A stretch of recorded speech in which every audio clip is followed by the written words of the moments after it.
Jadi nanti clapnya tinggal Iya, tinggal dipotong. Oke. Jadi Jadi ini we kita can start anytime. start anytime. Ya, oke, dah. Oke. Ya, Oke, yuk. bye.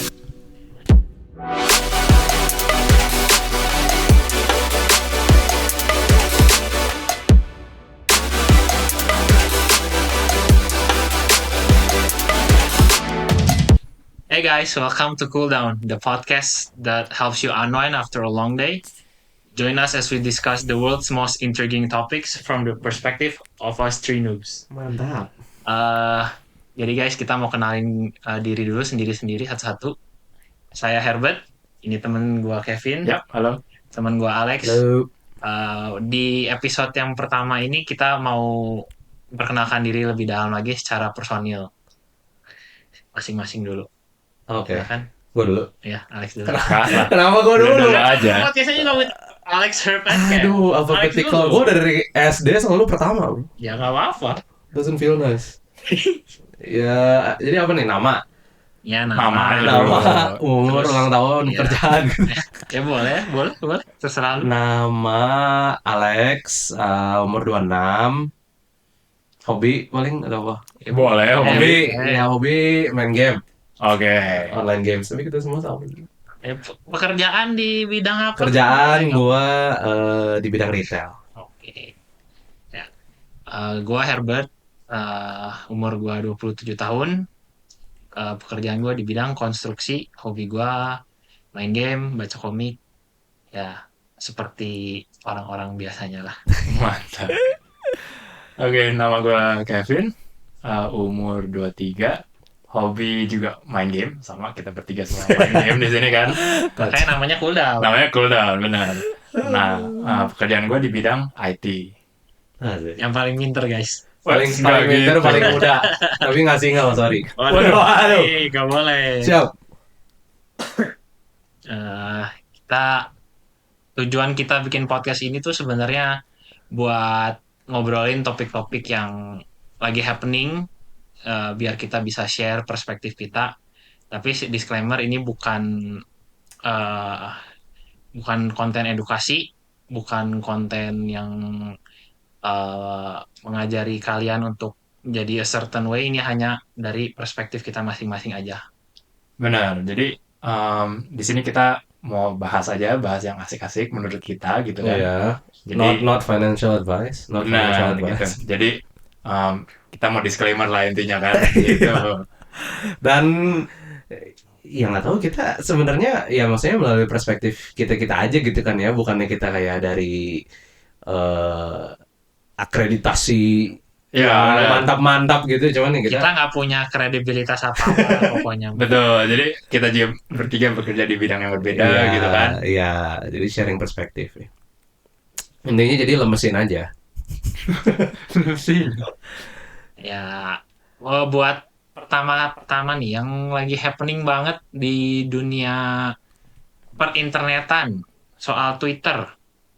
Twitter sekarang mereka sistemnya bayar subskripsi ya buat Apa verification? verifikasi, buat yang dulunya cuman bisa artis, bisa organisasi-organisasi besar, sekarang literally semua orang bisa punya blue check marknya itu. Iya. Gimana menurut Ini kalian? interesting soalnya gue baru banget kayak hari ini tadi di mobil nge-scroll, gara-gara gue kan set tweet notification gue on buat si Elon Musk kan. Iya, Ya ini zaman-zaman BTC days, soalnya dia pumper kan. benar. Jadi kayak harus di set on. Habis itu tadi pas gue cek, literally everybody yang reply ke tweetnya dia itu verified. Padahal ada literally cuman kakek-kakek yang ngeposting foto pemandangan yang B aja, tapi verified. Gue sampai bingung kenapa. Ya terus ternyata yang ini gitu kan. Terus kayak pas banget kita ngomongin gara-gara ya nggak tahu sih, menurut gue gila juga si Twitter, kayak di satu sisi pinter karena dia jadi banyak duit tuh. Iya. Nggak tahu berapa dolar sih, dan yang tahu harga berapa dolar? Setahu gua $8 tuh per month $8 per month, Iya. per user per itu kan. user. Jadi itu dikali kayak yang nggak tahu user base-nya berapa Twitter gitu. Terus kayak dia nggak monetis gitu sampai si Instagram, ya Meta lah pokoknya, ngelihat ini dan mereka juga ngerasa kayak kita juga kalau mau bikin duit kayaknya sikat aja gitu kan. Jadi kayak I don't know, it's smart but weird, soalnya sebelumnya kan harusnya verification itu di vet secara manual gitu kan. Betul. Kayak literally kayak kalau misalnya lu punya blue check di Instagram gitu, itu kan berarti tim dari Instagram udah ngeliat profile lu dan lu ada kesannya ada a little bit of trust gitu, knowing Ya, that you are the real person atau apa gitu kan. Ya, betul. Tapi soalnya sekarang everybody has a blue check. betul. Soalnya yang the biggest problem buat ini tuh kan banyak yang nipu-nipu ya. Jadi maksudnya banyak apa sih namanya itu? Kalau lu pretend buat jadi seseorang lain Imposter gitu. gitu. Iya, kayak imposter gitu loh. Iya, iya, Jadi iya. kayak waktu itu sempet kan ada sekali yang gua inget banget. Pertama-tama lah pas ini di introduce gitu, diperkenalin ke publik soal sistem subscription ini, ada satu orang eh, bikin user berdasarkan nama apa obat-obatan yang di medicine itu. Oh, Kalau kalian tahu tentang ini pas vaksin masih masih gede-gedenya juga nih. Jadi mereka kesorot. Mereka bilang yang suntik buat glukos, yang buat obesitas, hmm. apa sih itu namanya sih itunya? Diabetes. Yang buat diabetes itu Insulin. suntikan. Insulin tuh sekarang free katanya. Insulin free. Terus mereka ada blue checknya. Itu ada blue checknya. Besoknya si stoknya itu plummet. Gue lupa berapa puluh persen deh. Oh gitu, yang Karena dia ngomong aslinya. gitu. Iya, Jadi stok si company aslinya. benar. Oh. Padahal yang ngomong sebenarnya bukan company aslinya, cuma orang yang pura-pura jadi company itu, tapi pakai pakai display picture-nya mereka, cuma namanya dibedain satu Iya, doang. iya, iya. Emang Tapi biasa ya suka gitu impact-nya sih. bisa kayak gitu gitu. Berarti ya itu unsignificance dulu itu blue check mark untuk ada di satu Twitter handle itu ya cukup berdampak gitu, maksudnya Iya. orang akan percaya bahwa oh itu official account gitu, Iya. maksudnya orang yang betul-betul memang pemilik antara organization-nya atau orang terkenal ini gitu Iya, yang iya, sudah iya. memang verified dan dicek secara detail oleh tim Twitter gitu. Hmm. Sedangkan sekarang Twitter bikin itu sebagai bisa dibeli gitu Iya. kan, bukan lagi yang kayak apa ya istilahnya tuh Confirm. Like Iya, actual iya, verification betul. Iya. mark gitu. Betul, Jadi it betul. lost its meaning kayak verification, Benar. tapi you can pay to get verified. Jadi where's the verification gitu? Iya, Kesannya kan kayak, betul.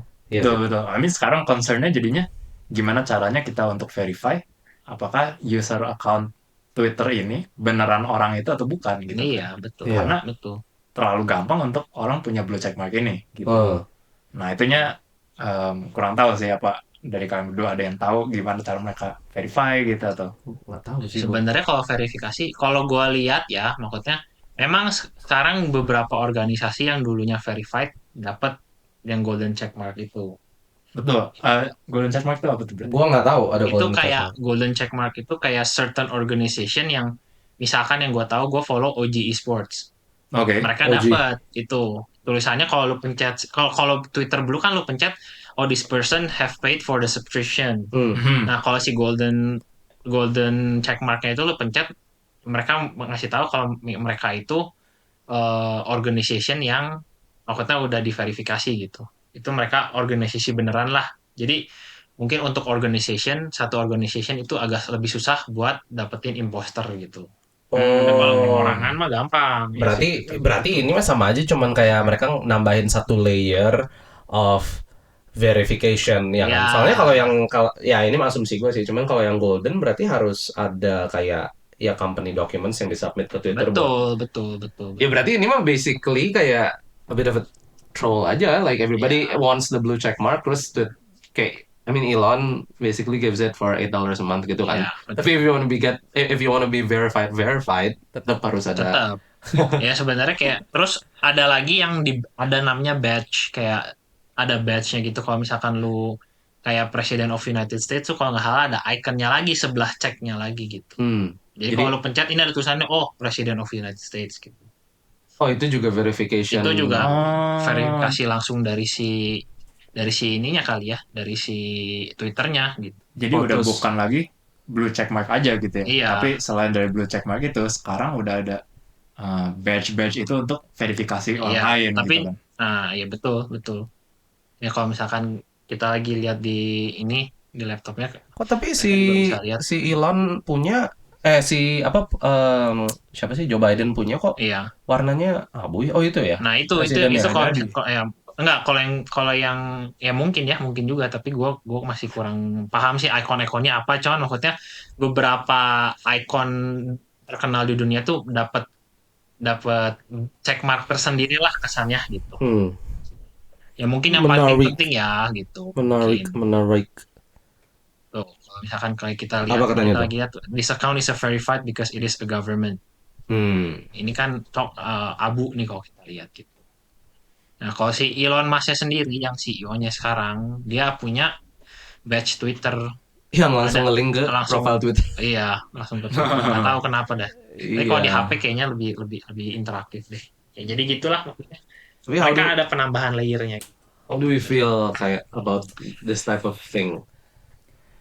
I mean on one hand ya menurut gue um, platform-platform yang sekarang itu kan free gitu ya, free to use untuk semua orang. Hmm, Dan at some point memang mereka yang gue rasa mereka harus reach profitability gitu.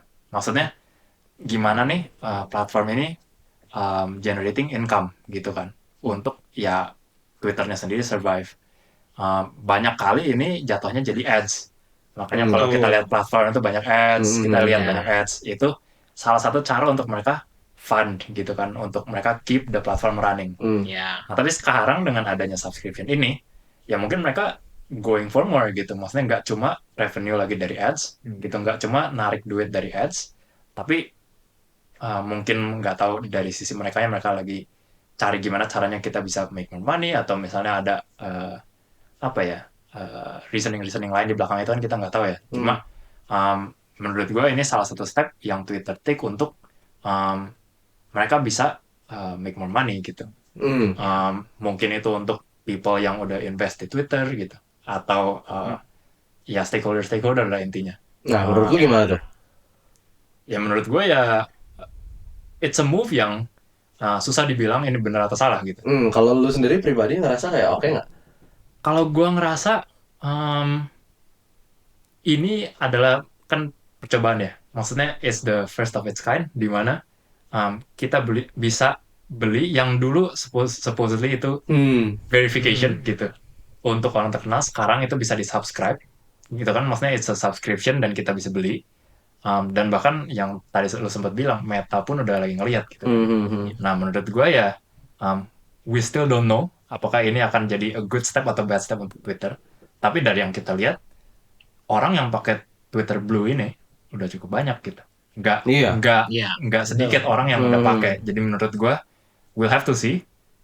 Tapi menurut gue people are willing to try, which means kayak there's something to it gitu. Nggak cuma abal-abal kayak oh ini fitur gitu, nggak yang di orang kayak bilang oh jangan pakai lah, ngapain pakai ini gitu. Iya, Tapi iya. it's actually a thing dan orang berani bayar, which makes it kayak oh berarti Twitter memang did their research on their end, orang bakal subscribe ini dan mereka decide to launch gitu. Iya sih. Jadi menurut gua kita lihat aja gitu Iya. kan outcome-nya gimana. tapi kalian tahu kan kenapa maksudnya kayak in the first place mereka bisa mikir kayak oh gua harus ngasilin duit gimana caranya gue harus bisa ngasilin duit di Twitter ini sampai akhirnya yang muncul si subscription ini kenapa kayak tahu nggak dari awalnya Yang gitu. gua ya maksudnya yang gua tahu sih kayaknya ya maksudnya even when Elon came into the company kan the first thing he did was efficiency. Betul. Kayak he cut down a lot of the employees Ya. kan because apparently to do what Twitter has been doing doesn't require that many Yes. people katanya. Yes.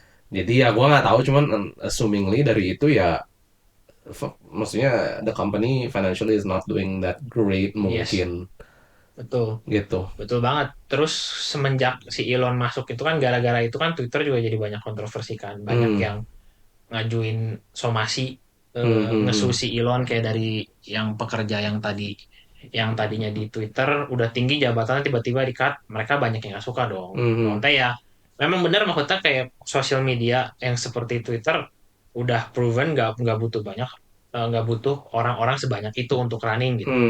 Jadi mereka ya he did the right thing I think financially as a company, tapi banyak orang yang nggak suka juga kan. Iya, iya. Nah, jadi gara-gara itu banyak kontroversi dulu ads itu majority-nya banyak yang keluar yang kayak tadi lu bilang. Jadi makanya kenapa dia mungkin ya Elon Musk being the businessman that he is came up with that idea gitu. Bener, that's a possibility. I mean, yeah.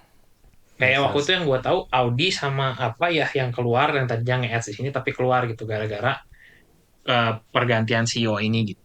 Gara-gara si ya Elon Musk ini kayak Ya kontroversial. maksudnya iyalah kayak benar-benar you either love him or hate him kind of guy gitu ya. Ya, Terus si betul. Audi decided to not like him. Yes. Actually, gue baru kepikiran nih on this Twitter blue check thing. I don't know, we're talking too much about it.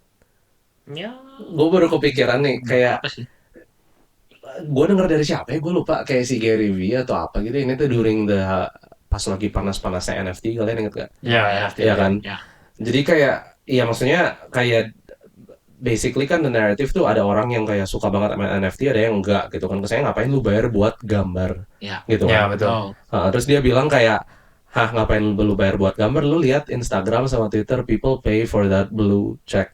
Kan literally kayak, jadi kesannya tuh pixel itu tuh ada nilainya buat orang kalau misalnya memang cukup meaningful kayak gitu tuh nggak sih?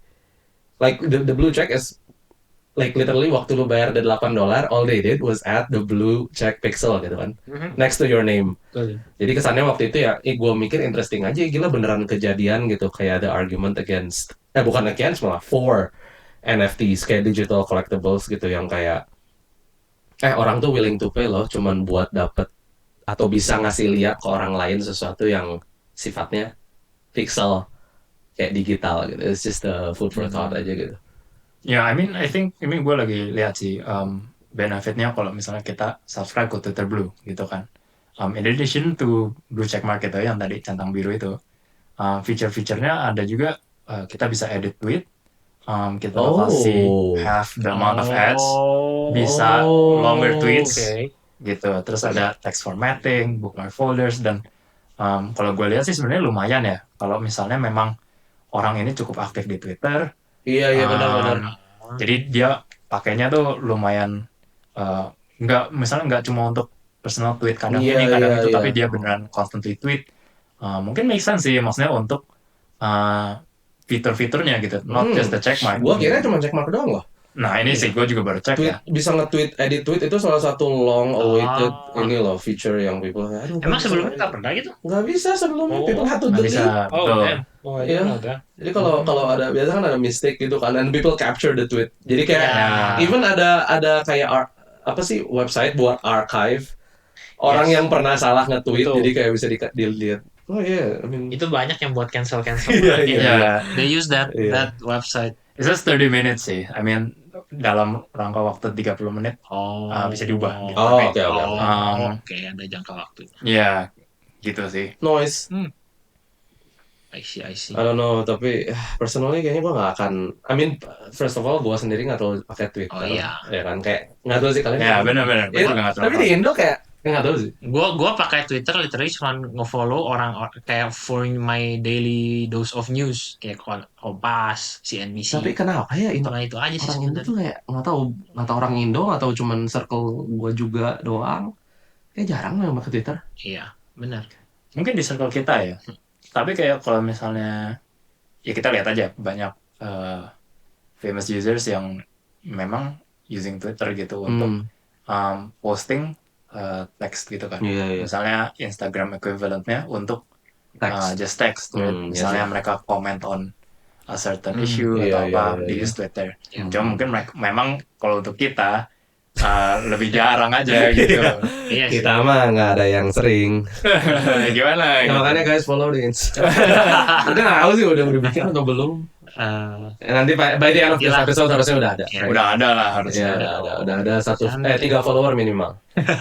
Iya minimal ya.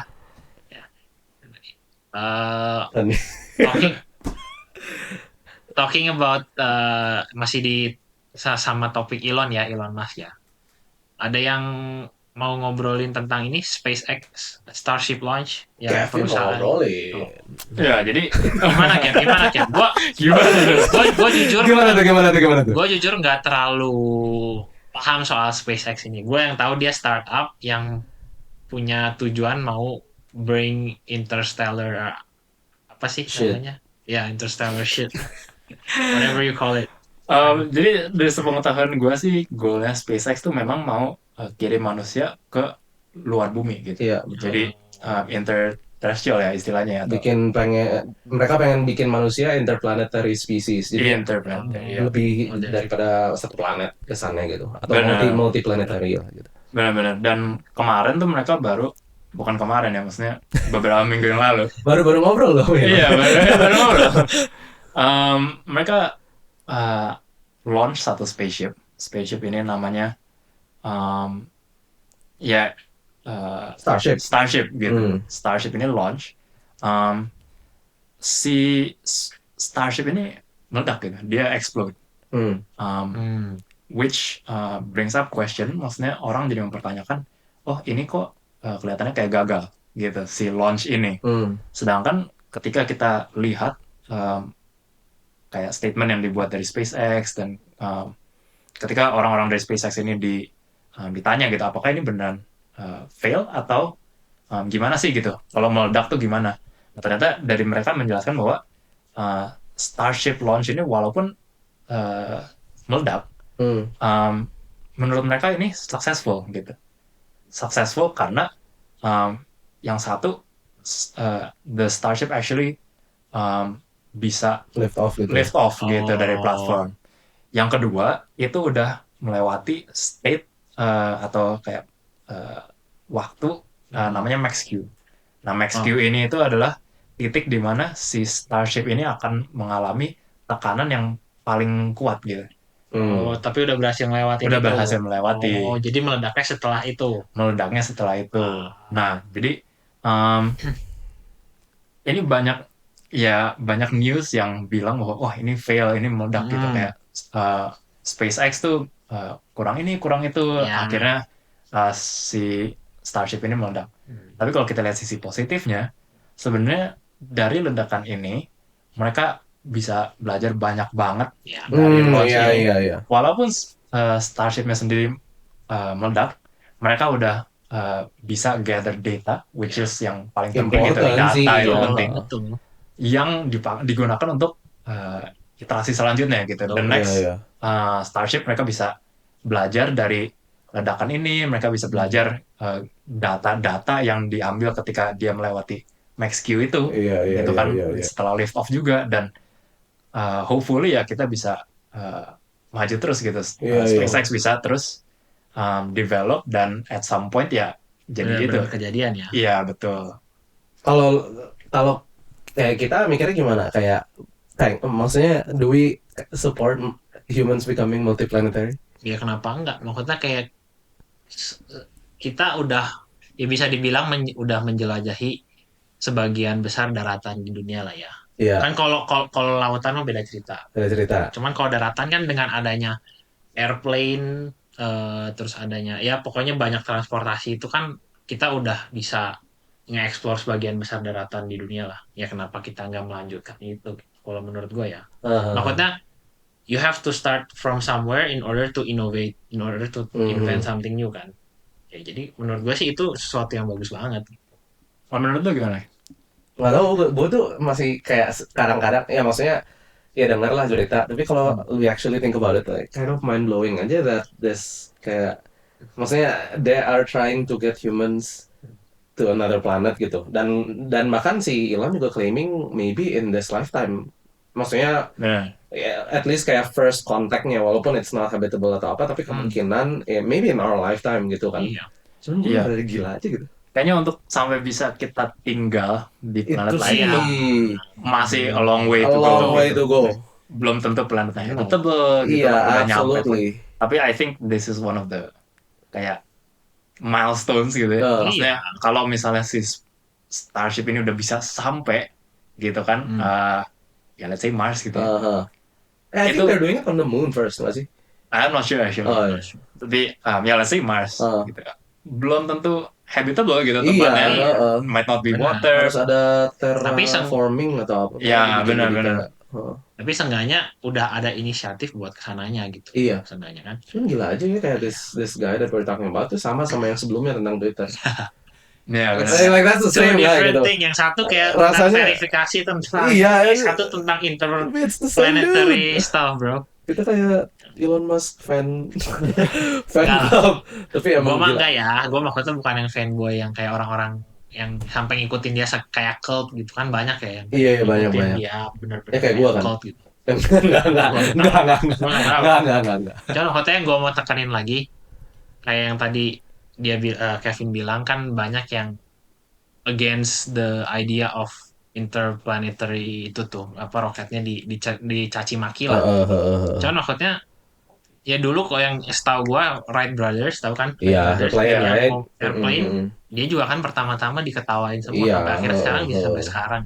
Benar. Maka kalau lu mau dengerin kata-kata orang sampai bikin lu berhenti inovasi, ya nggak akan maju-maju gitu. Ya, I mean, I have to just give food for respect thought, sih ya, right? for the guy. Ya. Betul. Gila sih. kita lanjut ke topik selanjutnya ya. Kita Nggak tahu nih masih mau atau masih Elon, mau Elon Oh, enggak, fanboy lanjut, nggak? lanjut. Elon Masih Elon fanboy fanboy nggak? nggak? Gue masih Wow. bisa banyak nih ngomong tentang Elon. Nah, kita beralih dulu ke yang lagi happening di Indonesia nih.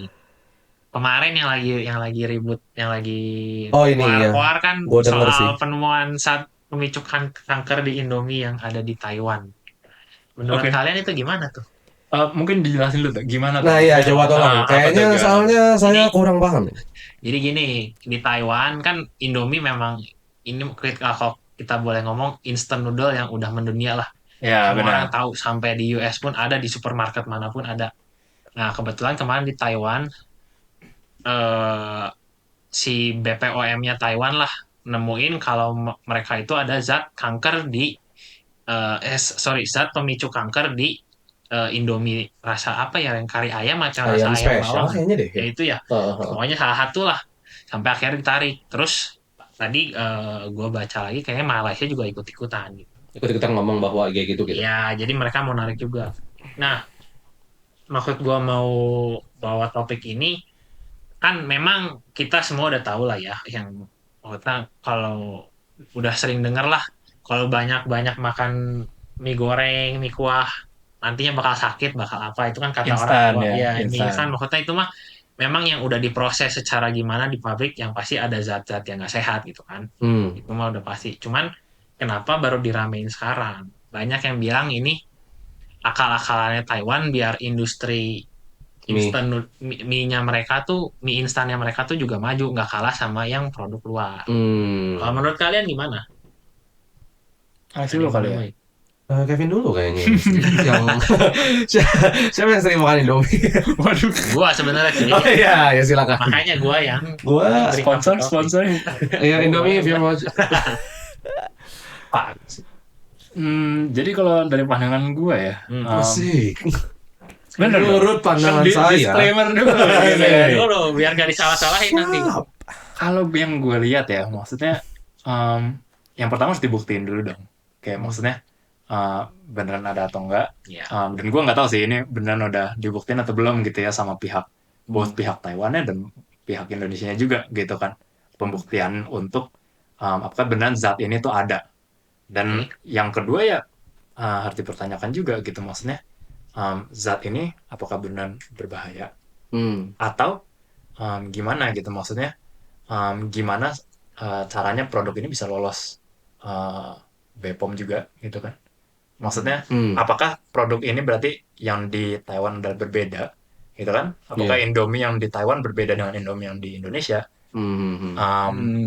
atau gimana, atau mungkin masalah ini adalah masalah yang lebih besar sebenarnya.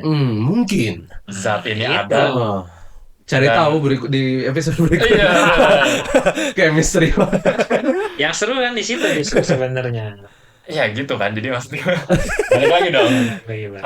Apakah ini masalah di justru ya BPOM kalau di Indonesia gitu kan? Karena mereka nggak catch bahwa oh ini ada zat ini yang sebenarnya berbahaya untuk manusia. Iya. Gitu. Jadi gua sih sebenarnya lebih tertarik penemuan mereka gitu, maksudnya setelah mereka investigasi ini hasilnya itu apa, apakah Indomie ini masih aman untuk dimakan gitu, atau memang ditemukan gitu kan, karena Taiwan sudah bilang mereka menemukan zat yang berbahaya, dan apakah zat ini juga ada di Indomie yang di Indonesia, implikasinya cukup jauh gitu. Betul.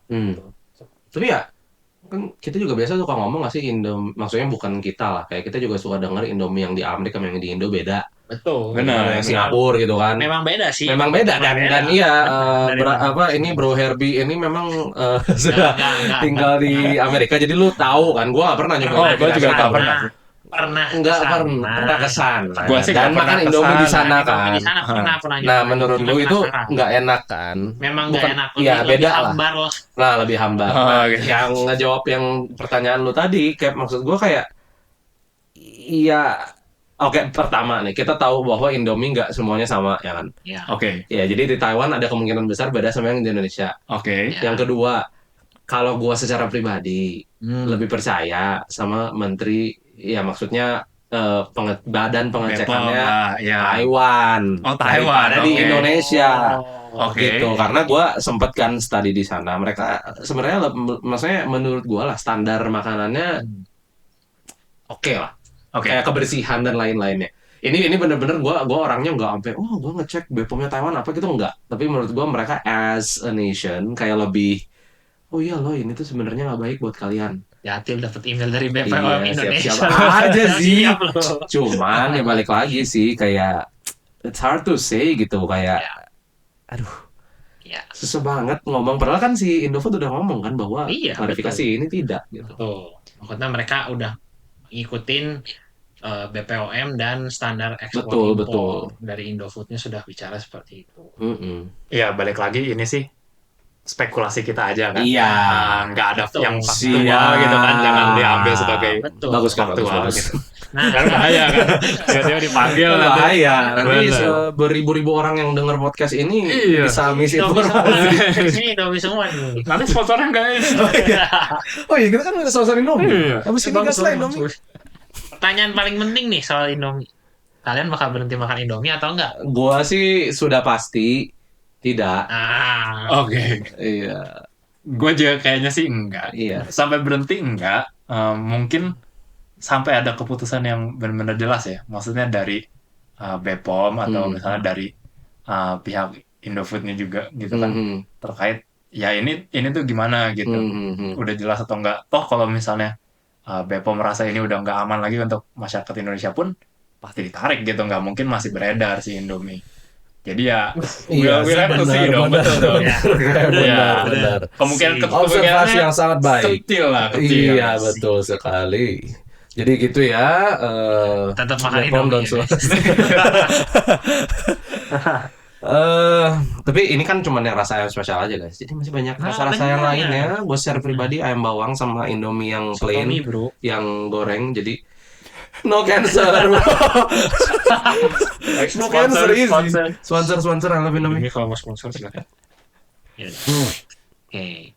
Nah, ngomongin soal impor ekspor lah ya. Kita go from that. Segue dulu. Oke, nice. Tentang banyak isu-isu. Kalau lihat berita internasional banyak isu-isu kalau trading secara internasional tuh udah nggak mau pakai US dollar lagi sebagai the world's currency. Siap. Karena kan memang saat ini US dollar itu menjadi patokan lah buat apa-apa. Oh ini harga barang ini kalau di luar berapa pasti pakainya USD kan. Nah ada pembicaraan terutama karena kemarin tuh perang Rusia sama Ukraina. Iya. Mulai dari situ Energy crisis gitu-gitu. energy crisis, Cina sama US juga relationship-nya udah nggak baik. Banyak yang bilang kalau US kedepannya nggak akan jadi world currency lagi. Nah, gimana pendapat kalian?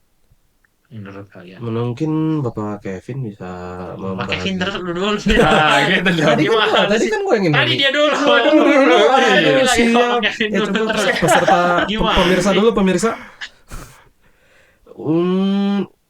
Kalian tahu ini ngikutin Ray Dalio nggak?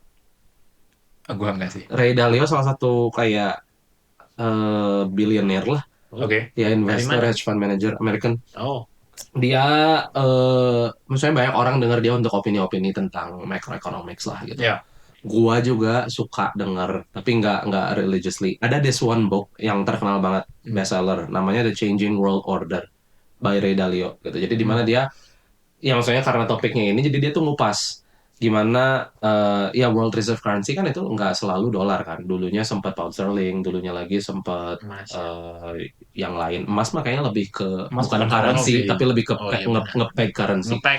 Iya, Benar, nah, benar. nah dia si Ray Dalio tuh ngupas kayak ya perubahan ini gitu dan apa yang signify change gitu. Jadi dia mau coba kasih lihat kita pattern supaya kita tahu sekarang kita ada di mana Oke. gitu kan. Nah, dia di bukunya The Changing World Order, Ray Dalio if you're watching. Udah Gue lah, aja udah. nggak ngerti. Iya, Apa. iya, emang Ray Dalio orang Indo. Ya makanya dia tuh ngomong kayak ya justru sekarang ini US has been the world reserve currency for some time. Kalau nggak salah dia bilang tuh sekitar 100 tahunan.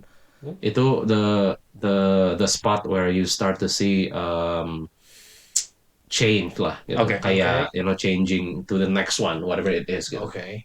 Terus apparently in the global stage Hmm. yang rising to power ya, as we all know si China ini kan Iya. Ya. gitu. Jadi kayak si Ray Dalio in the book is actually making a case where sama seperti world reserve currency yang sebelum-sebelumnya, yang Amerika pun akan berakhir dan akan digantikan oleh China punya. Karena China yang paling likely menjadi world reserve currency gitu. Jadi ini Newport yang tadi kan topik yang kita bilang bahwa US maksudnya on the decline on becoming Ya. the world Pokoknya reserve ini one of the currency. case lah ya. Ini one of the case dan case-nya juga not made just by some average Joe gitu. It's Ray Dalio yang benar-benar ngeliatin kan. Jadi gua juga sebenarnya udah maksudnya topik si US nggak jadi world reserve currency ini bukan yang baru sebenarnya. Betul. Udah lama banget, udah Betul. justru lebih puluhan tahun juga udah ada yang Ya. ngomong bahwa it's ending gitu. The Karena dollar reign is ending. pasti banyak musuhnya kan. Pasti banyak Kan? musuhnya Betul. gitu. Dan sekarang ada just another article or like the buzz gitu kan. Jadi ya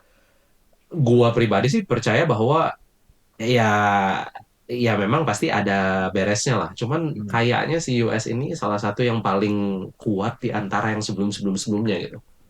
Jadi dia yang akan kayak I don't know how they're gonna pull it off, maybe lama, tapi feeling gua bakal ini juga sih. Jadi maksud lu bakal Decline lah. overthrown. Bakal nggak jadi Nggak jadi kalau mungkin nggak jadi the world currency, maybe not the only world reserve currency gitu.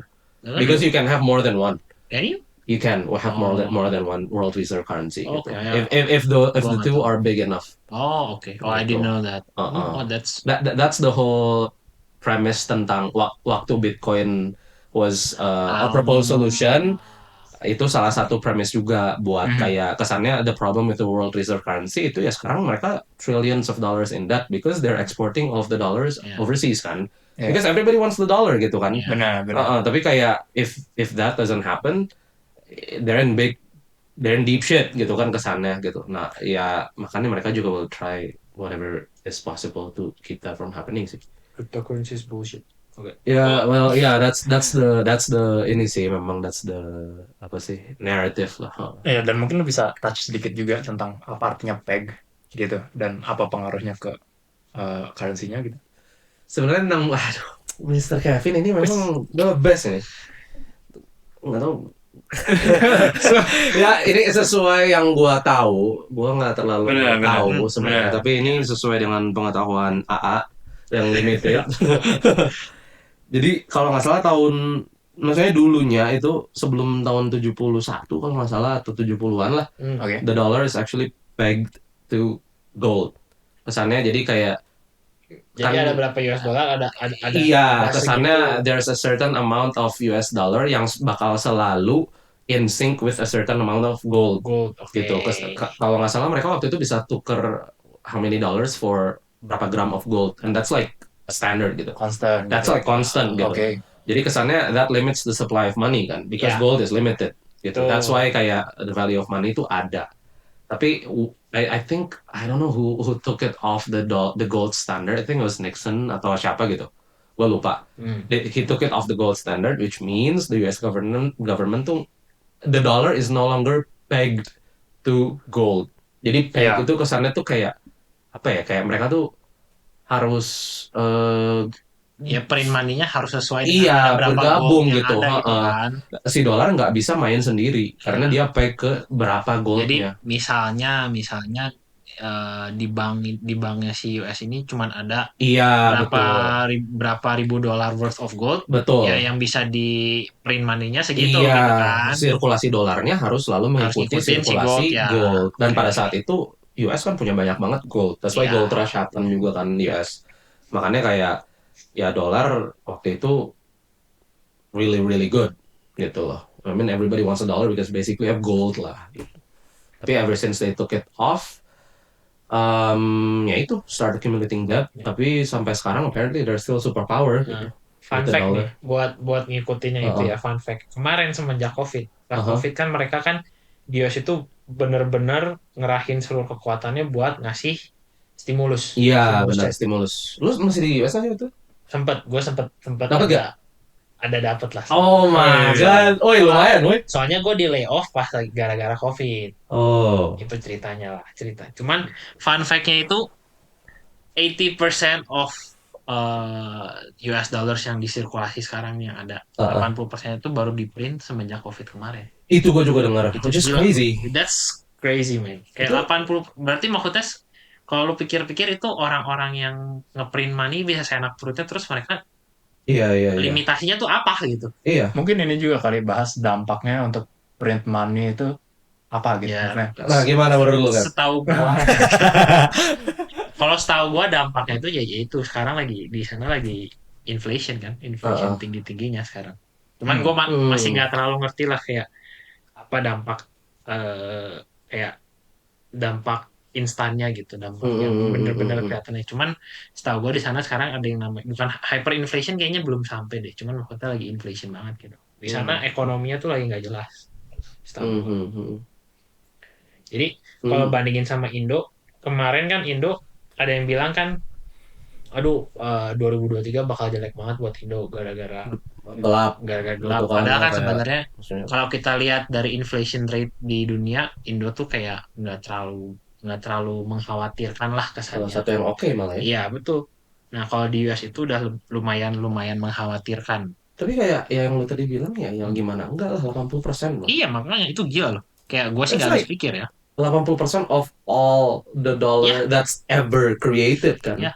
Jadi kayak dari awal $1 dicetak sampai sekarang 80%-nya dicetak selama COVID. I mean mereka berarti memenuhi kebutuhan bahwa harus ada US dollar yang keluar gitu. Misalnya mereka harus bayar untuk vaksin, atau misalnya research untuk vaksin, retirement funds, untuk insurance juga, covering hospital cost, dan akhirnya mereka resort untuk printing money, gitu kan. Iya. Which sebenarnya akhirnya side effect dari printing money itu ya duit yang bersirkulasi jadi banyak. Which means ya duit itu nggak seberharga itu. Supply demand gitu ya. Karena supply-nya lebih banyak gitu sih duit itu. Causing yang namanya inflation ini gitu. Duit itu sekarang value-nya udah makin rendah gitu kan. In this case ya dari pihak bank yaitu the Fed kalau di US itu naikin suku bunga bank gitu, interest rate.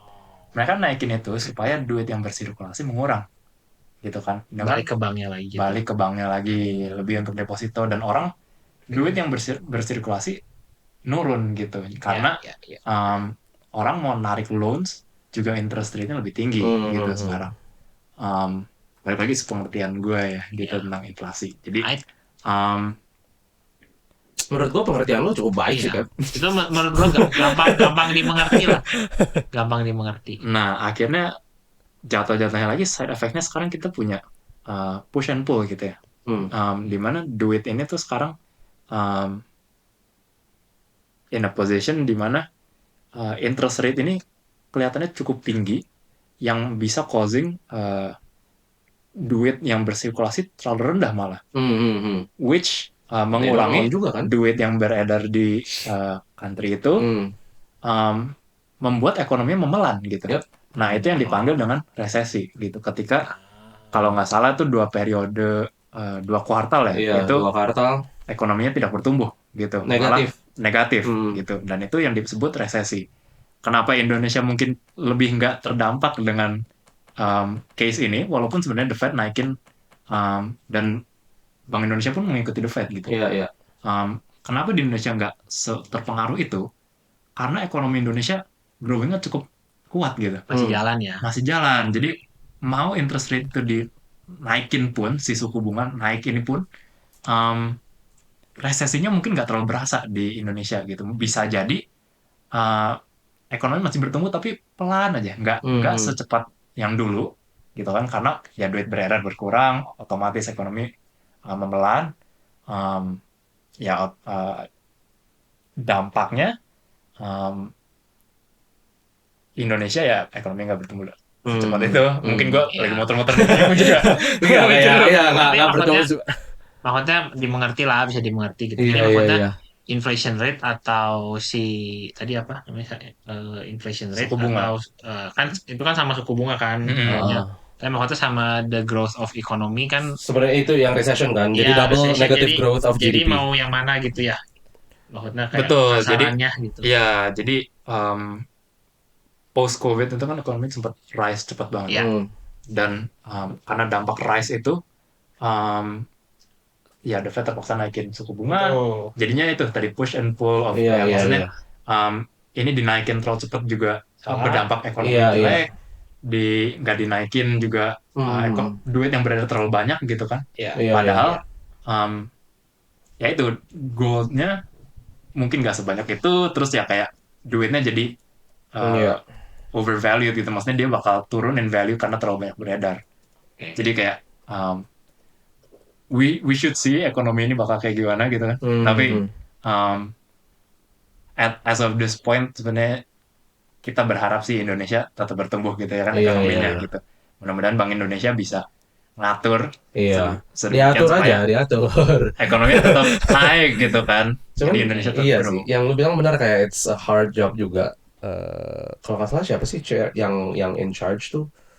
In charge apa? In charge of making the call, kayak di Fed yang ini tuh naik atau Powell, Papa Powell, tau nggak?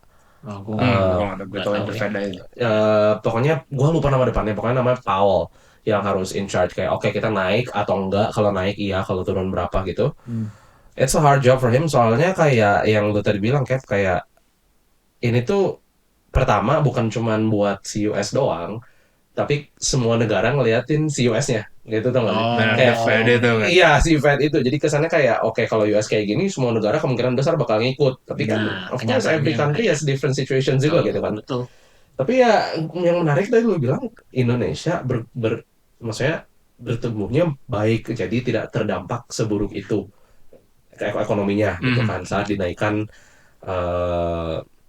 suku bunga bank. Kenapa menurut lu Indonesia baik perkembangan ekonominya ya? Waduh, kalau itu sih kurang tahu ya. Completely different question ya, maksudnya. Itu masih... Dan itu satu bagian yang kita bisa explore lebih lanjut lagi, stay tune gitu. Gila, Kevin mantap emang.